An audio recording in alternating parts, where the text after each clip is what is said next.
Bonjour à tous, bienvenue dans cette nouvelle vidéo sur ma chaîne YouTube et on se retrouve aujourd'hui pour mes achats comics du mois de janvier. Ça y est, le mois de janvier c'est terminé, un mois, disons, assez chargé en sorties, mais à cause du confinement, à cause de plein de choses, etc., des sorties ont été décalées, il y a des choses qui étaient voilà, donc il y a des commandes que j'ai pas pu tout recevoir ce que j'avais prévu, mais j'ai quand même un gros mois, vous allez le voir. En tout cas, il y a pas mal de choses qui sont sorties et que j'ai hâte de vous présenter. On va commencer avec le seul titre Panini Comics de cette vidéo. Et c'est un titre dont je vous ai parlé dans mon calendrier de l'Avent. Je vous ai dit tout le bien que j'en pensais du tome 1. Et j'attendais le tome 2 avec énormément d'impatience. Il s'agit de Symbiote Spider-Man tome 2, dessiné par Greg Land, dont j'ai pu comprendre dans les commentaires que certains n'étaient pas fans à cause des polémiques qu'il y a eu. J'en avais moi-même parlé, mais... je vais vous montrer, mais voilà, je trouve qu'il fait plutôt quand même, le résultat, en tout cas final, est plutôt sympa à l'œil. Au scénario, c'est Peter David. C'est ça, hein, de mémoire, oui, Peter David, voilà, c'est ça, qui a beaucoup travaillé sur Hulk. Et je vais vous montrer, honnêtement, c'est plutôt sympa. Ça reste plutôt joli. Moi, alors je l'ai déjà lu, parce que ça se lit très vite. En fait, alors, pour information... Déjà, je commence par un point, c'est qu'il n'y a pas de tome, c'est pas écrit tome 2. Mais en fait, c'est le tome 2, en fait. Mais alors, ça peut se lire indépendamment. Oui, ça peut se lire indépendamment de ce qui s'est passé dans le tome 1. En fait, c'est un énorme hommage, on pourrait dire, à tous les grands méchants de l'univers de Spider-Man, sauf que au moment où Spider-Man a eu le costume noir, ça n'a pas duré non plus 107 ans, et donc Spider-Man, en fait on revient là-dessus, on se dit, en fait il a vécu plus d'aventures que ce qu'on nous a montré à l'époque. Et je vais vous montrer, mais honnêtement, ce qui se passe avec le costume noir d'ailleurs est hyper intéressant. Il y a l'apparition remarquée de notre ami Doctor Strange qui est super cool. Je vous montre ce genre de planche par exemple, moi je trouve ça hyper stylé. Bref, je peux comprendre qu'on critique parce qu'effectivement, voilà, l'attitude du monsieur est pas toujours terrible. Mais ceci dit, moi je trouve que honnêtement, il fait plutôt un bon taf. Par exemple, il a intégré le personnage de Morbius, que moi j'adore. Dans ce tome aussi, vous aurez le Docteur Octopus, top aussi. Bref, vous voulez lire un petit peu du Spider-Man sans avoir à vous prendre des tomes, parce que plus c'est pas donné les tomes chez Panini.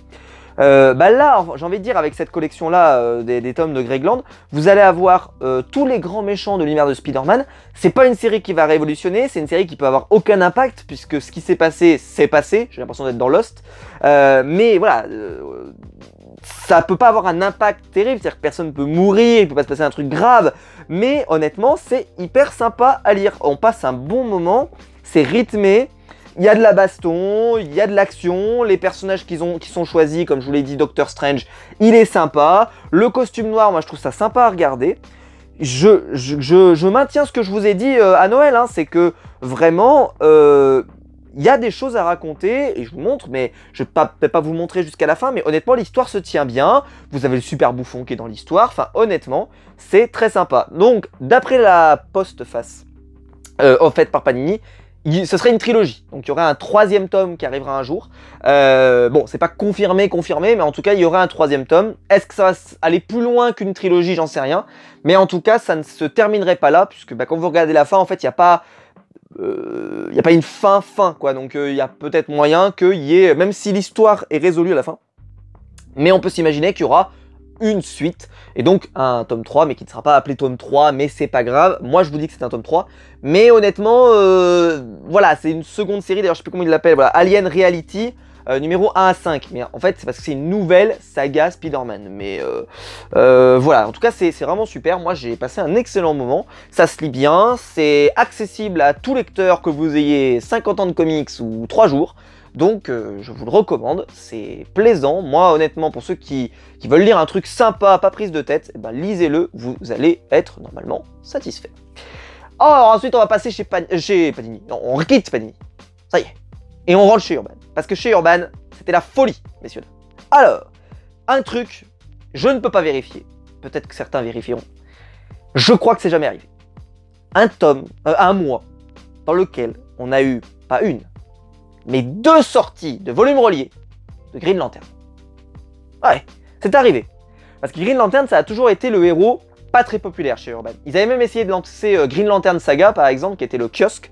Ils avaient dû le passer en bimestriel je crois. Je suivais pas hein, ce kiosque-là, mais je sais que ça marchait tellement pas qu'ils avaient du mal à le vendre. Et là, on a quand même eu 2 sorties Green Lantern le même mois. Ce qui n'arrive jamais. Il n'y a jamais eu, par exemple, un mois avec 2 sorties Green Arrow. Ça n'existe pas. Je crois qu'il n'y a jamais eu presque aussi 2 sorties Flash. À mon avis, ça ne doit pas courir les rues. Superman, c'est déjà arrivé. Bon, Batman, on a l'habitude. Mais là, 2 sorties Green Lantern, c'est vraiment un événement. Mais pourquoi c'est un événement? Parce que ils sont portés par des collections qui marchent très bien, au-delà du fait que ça soit Green Lantern le personnage. Je vais m'expliquer. La première, c'est Green Lantern Terre 1, tome 2, puisqu'il y avait déjà eu le tome 1 qui était sorti l'année dernière, je sais plus à quelle période, je l'ai lu il y a un moment maintenant, donc ça remonte.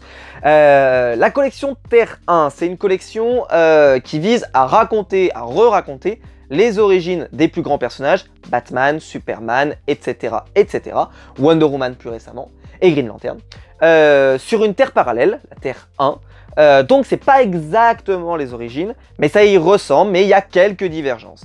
Honnêtement, les intégrales de Geoff Johns, je l'ai déjà dit et je l'avais dit quand je vous avais parlé du premier volume, bien sûr que moi je vous les conseille beaucoup plus pour rentrer sur le personnage de Green Lantern, bien entendu. Ceci dit, les intégrales de Green Lantern, ça vaut quand même 28 €.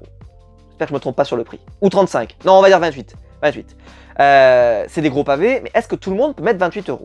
Je suis pas sûr. Surtout pour un personnage que vous avez envie de découvrir, mais vous connaissez pas, etc. Avant, c'est vrai, quand ils étaient sortis en tome, les intégrales de Green Lantern, enfin les Geoff Johns présent Green Lantern, les volumes étaient un petit peu moins chers. Je crois que c'était à 22, donc ça donnait peut-être plus envie. Maintenant, on est quand même très proche des 30. Là, vous avez un volume, il est assez fin. Je crois qu'il doit valoir entre 15 et 17, à peu près. Donc je pense qu'il doit, voilà, on va dire 15,50 je crois, parce qu'il n'est pas très épais, donc je pense que c'est 15,50. De Green Lantern. Et là-dessus, vous partez aux origines. C'est-à-dire que vous repartez, on vous représente les Green Lantern, les différents corps des Green Lantern, la relation qu'il peut avoir entre Hal Jordan et Sinestro, etc., etc. On vous replace tout. Je me dis, moi, oui, bien sûr que je vous le recommande. Je vais vous montrer en plus, parce que question dessin... Alors le premier numéro, d'ailleurs, n'est pas dessiné par le dessinateur régulier. Donc je vais quand même vous montrer à quoi ça ressemble, mais ce n'est pas lui, il a dû pouvoir prendre une pause, ou je sais quoi. Mais je vais vous montrer plutôt à quoi ça ressemble, on va dire de façon plus régulière. Hop. Là, voilà, ça c'est... Et j'ai trouvé ça très beau d'ailleurs. C'est magnifique, je trouve ça sublime. Je l'ai dévoré, hein. Je l'ai dévoré parce que ça se lit très bien. Parce que c'est très facile d'accès pour ceux qui n'ont pas une grosse culture Green Lantern. Moi par exemple, à part Geoff Johns et puis le titre dont nous parlerons tout à l'heure, enfin dans quelques minutes, je suis pas un spécialiste de Green Lantern. J'ai quand même lu tout ce qu'a fait Geoff Johns, c'est quand même pas mal déjà. Mais voilà, après Geoff Johns par exemple, j'avais pas enchaîné sur ce qui avait été fait avec Ethan Van Sciver et tous les autres.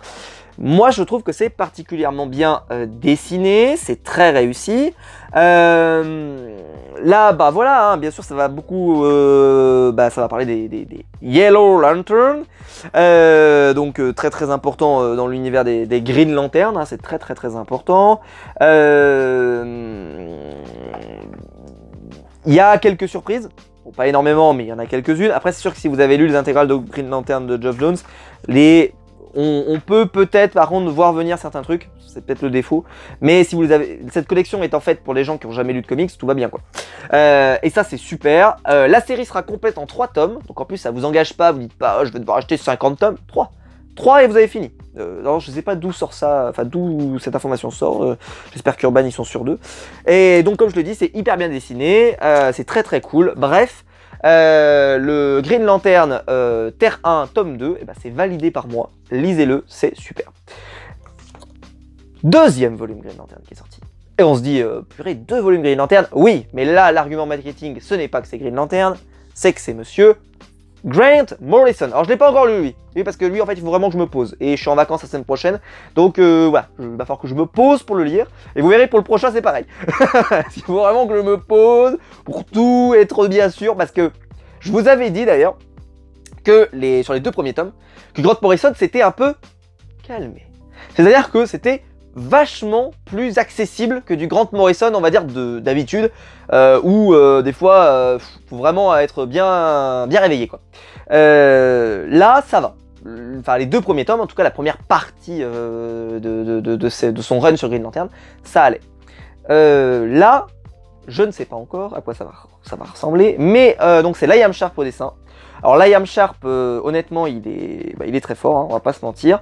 Je vais vous montrer, il est incroyable ce dessinateur, c'est vraiment un dessinateur qui crève l'écran, je veux dire, depuis révélation de Wonder Woman Rebirth. Hein, peut-être qu'il avait fait d'autres choses avant, mais moi c'est vrai que je l'ai vu là-dessus. Moi j'avais pas trop aimé Wonder Woman Rebirth, donc j'avais pas... Mais par contre au dessin c'était très beau. Voilà. Tac, ça c'est magnifique. Je vais vous montrer peut-être une planche qui est plus... Tiens, regardez, ça c'est très sympa. Mais il n'y a pas que du Liam Sharp de mémoire, hein. Il y a aussi d'autres bricolages. Tac, voilà. Bref, je vais pas aller beaucoup plus loin parce que j'ai peur de moi-même me spoiler, donc j'aimerais pas trop que ça m'arrive. Donc c'est le tome 3, donc bien sûr il faut avoir les 2 tomes précédents, mais en fait, aux États-Unis, ils ont fait 2 maxi-séries de 12 épisodes. C'est-à-dire qu'en gros, on a eu la saison 1, et puis là c'est la saison 2, comme une série télé américaine. Donc, je ne sais pas jusqu'où ça va nous mener, mais moi j'avais lu dans les articles qu'en gros, il avait toujours prévu qu'il y ait 2 saisons. La première, saison 1 et saison 2.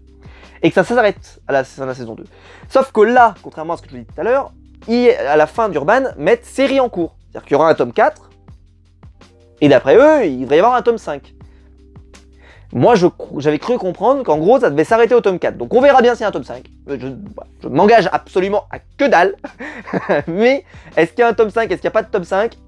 Voilà. Voilà. Mais, normalement, j'avais cru comprendre que la série est en 24 numéros. Et vu qu'ils nous diffusent 6 numéros par tome, et ben, en gros, le 4e tome devrait être le dernier. Mais peut-être que, effectivement... J'ai un petit peu décroché, donc je ne sais pas trop les news aux États-Unis. Peut-être qu'ils ont annoncé qu'il y aurait une saison 3 derrière, etc., etc. Très bien. Donc ça, hâte de le lire, hâte de le dévorer. J'espère que ça sera bien. De toute façon, Grant Morrison, c'est toujours plutôt bien, normalement. Mais faut être concentré.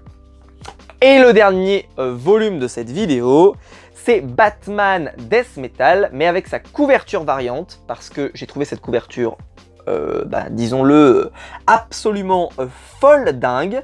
C'est-à-dire qu'elle est incroyable. J'adore le look qui est derrière. J'espère qu'on le verra bien, qu'il n'y aura pas trop de reflets parce que elle est magnifique. Avec la Harley Quinn qui ressort comme ça. Là, il y a un côté très animal et tout.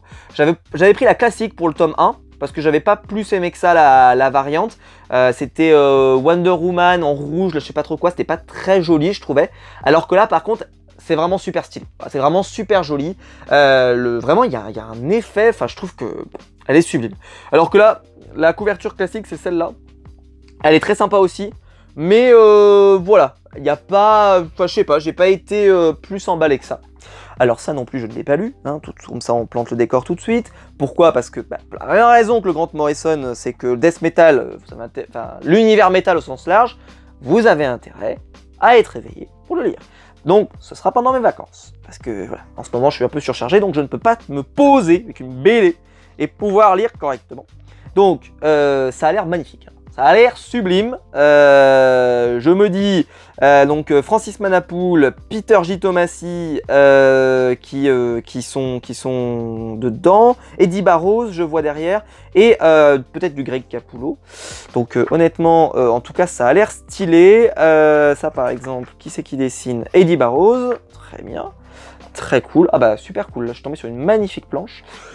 Je pense qu'on va se régaler. Alors bon, hein, l'univers métal, moi j'aime bien. Je dois bien reconnaître que je sais que beaucoup de gens n'aiment pas. Parce que c'est vrai que c'est fouillis. C'est fouillis, hein. L'univers métal au sens large. Je vais pas mentir, c'est vrai que quand ça va s'arrêter, parce que je pense que Death Metal c'est un peu la fin.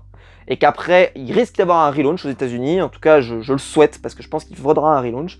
Peut-être qu'ils vont attendre la fin un peu du crise Covid, mais qu'il faudrait faire un relaunch pour permettre à un nouveau scénariste de prendre le pouls et de se dire allez, c'est moi qui vais donner la grande orientation.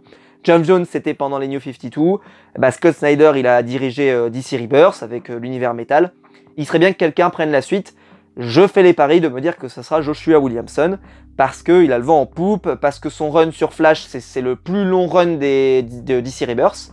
Donc il a prouvé, il a été voilà, reconnu, je pense qu'il a satisfait DC. Donc je pense que ça sera lui qui aura les clés en main, je peux me tromper, mais je pense que ça sera sur lui. À moins que Geoff Johns revienne pour venir remettre un peu l'église au milieu du village. Alors je vois qu'il y a des styles extrêmement différents, donc ça va pas m'aider ça encore, hein. Je pense qu'on va encore avoir un truc bien fouillis, hein, mais bon, comme je vous l'ai dit, il y a à boire et à manger. En plus, il y a 4 intégrales qui vont sortir, donc je sais qu'il y a des numéros tie-in, il n'y a pas que la série Death Metal, ce qui peut être un peu dommage. Alors ça, par exemple, c'est du Greg Capullo, ça fait toujours plaisir, hein, mon petit Greg, parce que ça, Greg, quand même, hein, c'est toujours, voilà, on est sûr qu'on va avoir de la qualité et qu'on va avoir des planches comme ça, de magnifiques.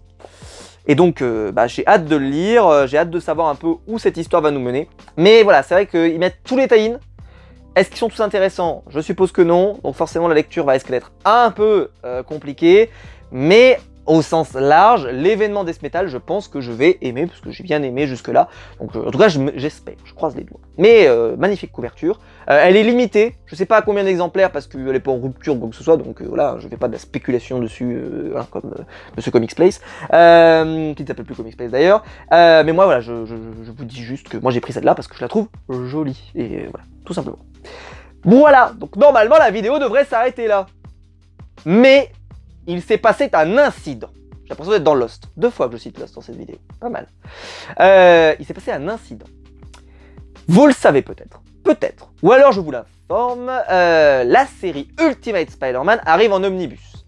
Alors, si vous suivez justement la personne dont je viens de parler juste avant, forcément vous êtes au courant. Hein, c'est une série que j'ai envie de dire depuis longtemps. J'ai même fait une vidéo à ce sujet, en expliquant qu'ils avaient sorti un omnibus, Ultimate Spider-Man, mais ils ont commencé par la fin. Moi j'aimerais commencer déjà par le début, parce que quand j'ai commencé les comics il y a 7 ans, les Deluxe d'Ultimate Spider-Man, ils étaient déjà pas dispo. Ça fait 7 ans que c'est pas dispo. Et ils avaient fini, ce qui était magnifique. Il y avait des Deluxe qui étaient dispo et d'autres qui n'étaient pas dispo. Donc ce qu'ils avaient fait, c'est qu'ils avaient réédité ceux qui manquent. Et au moment où ils ont réédité ceux qui manquent, tous ceux qui étaient dispo sont tombés en rupture. Génial. Donc bref, vous vouliez vous lancer sur Ultimate Spider-Man, c'était le bordel. C'était le bordel, vous pouviez pas, ou alors il fallait acheter des Deluxe à 200 ou 250 €. Hein, voilà. Hein. D'ailleurs, on les voit tous en ce moment, ils essaient tous de les refourguer. Les achetez pas parce qu'en plus, ils sont pas chapitrés parce que c'est les anciens Deluxe. Les prenez pas, laissez-les se démerder avec leurs Deluxe. Laissez-les se démerder, c'est des gens qui, pour la plupart, ont voulu spéculer dessus. Il y a même des gens, on a vu des posts, ils les avaient mis à 200 € et hop, la semaine d'après, hop, 30. Ah, d'un coup, ah bah oui, d'un coup, ah bah ouais. Et bien, sauf que même à 30, personne n'en veut. Tu m'étonnes. Donc, pardon, je divague, mais c'est pas grave. Panini a décidé de rééditer la saga Ultimate Spider-Man. On aura tout. Mais, je suis méfiant.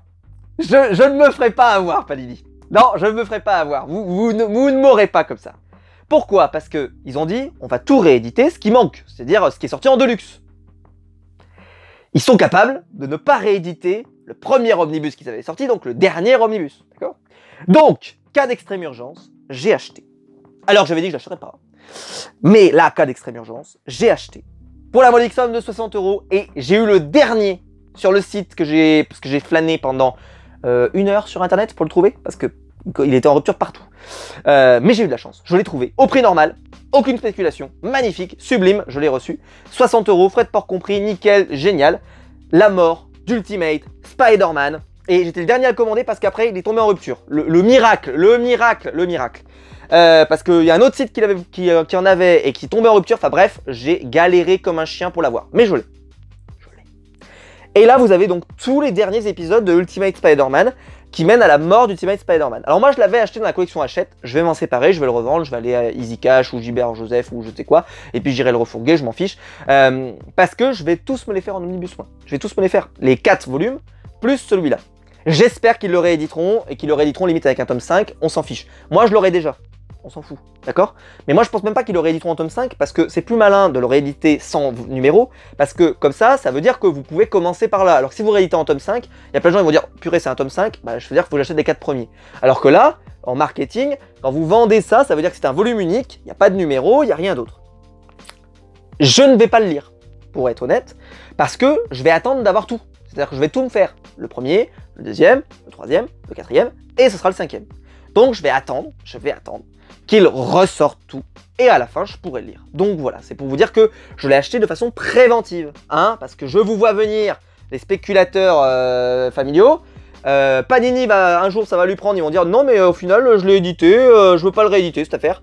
Et là on va se retrouver comme des cons. Donc voilà, hein, on n'est jamais à l'abri, méfiez-vous. Peut-être qu'ils le rééditeront, je me le souhaite, et je nous le souhaite, et je le souhaite à tout le monde, mais dans le doute, je préfère l'avoir. Il vaut mieux prévenir que guérir, surtout qu'il était un peu moins cher, il était à 60, Ça se trouve, ils le rééditeront peut-être à 70, j'en sais rien. On sait jamais. Donc voilà, hein, je l'aurai. Donc hâte de le lire parce que moi j'avais pas tous les épisodes, j'avais que 8 épisodes je crois. Et là-dedans il y en a 10 plus 15, il y en a 25 quand même. Moi j'en avais que 8. Donc il y a plein de choses que je ne connais. Ou peut-être même un petit peu plus, je sais plus. Enfin, oui, je crois que j'en avais que 8. Donc ça veut dire que j'ai pas mal d'épisodes que je n'ai pas, ou je n'ai jamais lu. Donc, mais voilà, ce sera pas pour tout de suite. Donc ça, c'est acheté pour lutter contre la spéculation, messieurs, dames. Voilà. Et ben voilà, je vous ai présenté tout ce que j'ai acheté dans cette vidéo. Donc bon, l'omnibus c'était pas du tout prévu, hein, ça m'a coûté une blinde, donc j'ai fait un gros mois. Mais bon, je préfère l'acheter maintenant plutôt qu'à 200 € dans 2 mois. Mais voilà, j'espère que la vidéo vous aura plu. Dites-moi dans les commentaires, vous, si vous avez acheté des trucs, dites-moi ça dans les commentaires. Si vous avez lu des trucs aussi, si ça vous a plu, pas plu, qu'est-ce qui s'est passé, enfin, racontez-moi tout ça. Si la vidéo vous a plu, vous pouvez la liker, vous pouvez vous abonner, vous pouvez la partager sur les réseaux sociaux. Le bouton rejoindre juste en dessous pour devenir un membre soutien, c'est toujours possible. Allez-y, n'hésitez pas. Et puis, quant à nous, on se retrouve très vite pour une nouvelle vidéo sur ma chaîne YouTube. Allez, ciao!